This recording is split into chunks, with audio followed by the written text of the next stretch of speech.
Welcome to Acharya news.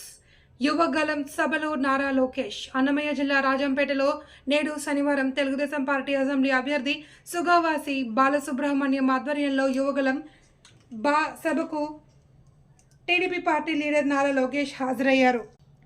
Lokesh మాట్లాడుతూ AP CM Jaganmohan Reddy 5 సంవత్సరాల నుండి పరిపాలన చేసి మన రాష్ట్రాన్ని అప్పులపాలు చేశాడని, వివేకానంద రెడ్డి హత్య చేయడంలో జగన్ పాత్ర ఉందని, ప్రజలు వాడే ప్రతి ఒక్క వస్తువుని అధికార రేట్లు పెంచి ప్రజల నడ్డి విరగొట్టాడని, జగన్ పెట్టిన పథకాల వలన జగన్కే లాభమని, ప్రజలకు కాదని, మీరు తెలుగుదేశం పార్టీకి ఓటు వేసి గెలిపించి చంద్రబాబు నాయుడిని ముఖ్యమంత్రిని చేస్తే చంద్రబాబు పెట్టిన పథకాలు వెంటనే అమలు అయి ప్రజలకు మంచి భవిష్యత్తు ఉంటుందన్నారు. కార్యక్రమంలో టీడీపీ, జనసేన, బీజేపీ పార్టీ నాయకులు, కార్యకర్తలు, విద్యార్థులు పాల్గొన్నారు.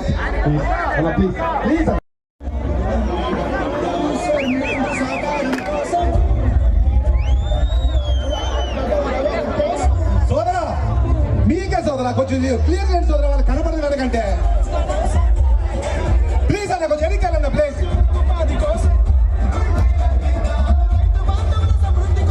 రాస్తారు ఎన్నికల్లని కొంచెం వాళ్ళు కనపడదు సోదరా, ప్లీజ్ ఎన్నికల్ వెళ్ళాలి, వాళ్ళు కనపడదు సోదరా, ప్లీజ్ ఎన్నికల్ వెళ్ళాలి.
లోకేష్ గారి కార్యక్రమాన్ని ప్రారంభిస్తారు.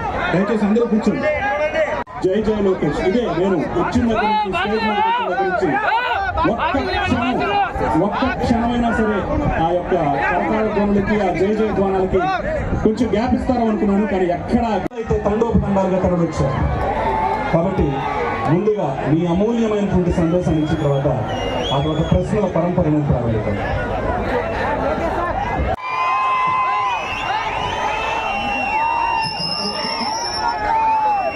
రాజంపేట జోషే వేరు,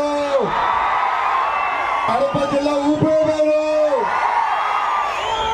ఈ జోష్ చూస్తుంటే రిలయన్స్, హెచ్ఎస్బిసి అంతా పక్క రాష్ట్రాలకి తరలి వెళ్ళిపోయినాయి. ఈ జగన్ చూసిన తర్వాత కడ్రాయలు తయారు చేసే జాతి కూడా పక్క రాష్ట్రానికి పారిపోయింది. ఆ కంపెనీ వదలబెట్టలేదు మన ఆంధ్ర రాష్ట్ర ముఖ్యమంత్రి సైకో జగన్మోహన్ రెడ్డి. ఇక్కడ యువకులందరినీ ప్రశ్నిస్తున్నా, బాబాయిని చంపింది ఎవరు? బాబాయ్ మొదటి ఆప్షన్ జగన్మోహన్ రెడ్డి, రెండో ఆప్షన్ అవినాష్ రెడ్డి, మూడో ఆప్షన్ భాస్కర్ రెడ్డి, నాలుగో ఆప్షన్ పైన అందరూ. ఈ ఆప్షన్ చూపించండి, చేతులెత్తి చూపించండి, కట్టపై చేతులెత్తి చూపించండి. 4వ ఆప్షన్. ఆనాడు టీవీలో చెప్పారు విజయసాయి రెడ్డి గుండెపోటుతో వివేక గారు చనిపోయారని. అది కాస్త గెడ్డల పోటుగా మారిపోయింది. వివేకం సినిమా ఎవరు చూసారా? చార్జ్ షీట్ లో ఏముందో సేమ్ టు సేమ్ ఆ సినిమాలో ఉంది. 2019 అద్భుతమైన డ్రామాలు చేశాడు జగన్మోహన్ రెడ్డి. ఆనాడు కోడి కత్తి శ్రీనుతో చిన్నగా గుచ్చాడు. పాపం కొంచెం రక్తం వచ్చింది, అందరూ బాధపడ్డాం. దాని తర్వాత కడప గడ్డపై బాబాయ్ శవం బయటికి వచ్చింది. ఇప్పుడు కోడి కత్తి 2.0 వచ్చిందండి. స్పెషల్ గులకరాయ్ చైనా నుంచి తెప్పించారేమో.